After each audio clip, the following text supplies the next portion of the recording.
Um, Somebody knocked on my doorbell not long ago. Well, it's 20 years as long ago, but they were collecting money for brown bears. And, I'm thinking Smokey the Bear, they're cute, they're cuddly, and I gave them 20 bucks and never thought another thing about it until I went to the Canadian Arctic some years ago and met my first polar bears. And I think that they were pissed because they know I never gave money for polar bears. Going up to a place called Baffin Island is the largest landmass in Canada.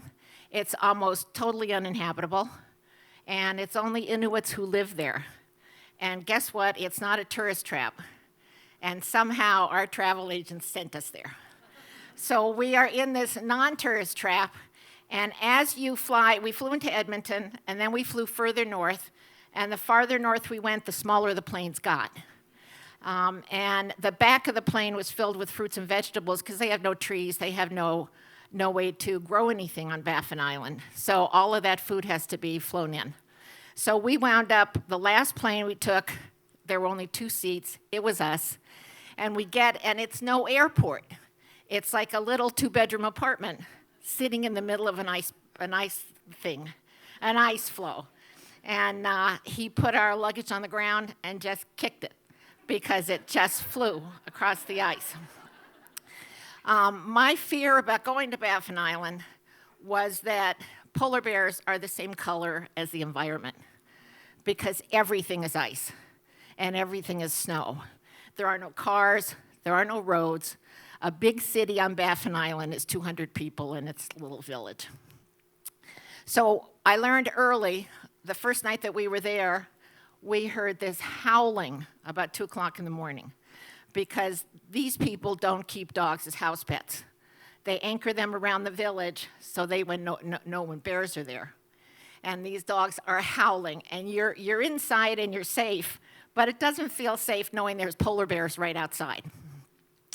One of the bears chased 2 little kids into the village, and so they shot the bear. And what happens is when they do that, because these people live on the land, they don't have supermarkets, they don't have food coming in, except the fruits and vegetables that come in through the plains. So they are still eating whale. They're using it for oil in their houses, for lamps. And they are eating everything that's on the land. But what they do is they shared this bear with the whole village. So everybody got a piece of meat. And they shared the skin from the bear with the whole village, anybody who was making clothes or needed skins. What I found out with some of the older women there, their teeth were all worn down because they did the tanning in their mouths at a time. And it's not nice that they keep the Inuits on Baffin Island. Unless you play hockey, you don't get off Baffin Island. And so it was, feeling exactly the same as we treat Native Americans here. They were treated the same way. The trip was a lot of walking, and again, unless you were on a snowmobile, there was no other way to move. Even the dog sleds have trouble because icicles come up from the ground. So they didn't use dog sleds in a lot of places. I lost my train of thought. Would somebody tell me what my train of thought was? Icicles. Oh yeah, we hired 2 guides, and there were 2 of us, and we were on these snowmobiles, and I didn't know that they were hired for 4 hours. Now this is freezing cold, and if you're on this snowmobile for 4 hours, it's going to get dark. And it's going to get colder. Anyhow, the guides didn't speak English, so there was no way to even ask questions.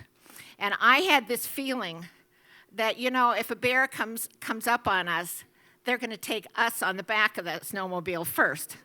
So our guide did have a gun, and it was in a basket that he carried on the back of the snowmobile, and it was in a bag, and it was unloaded.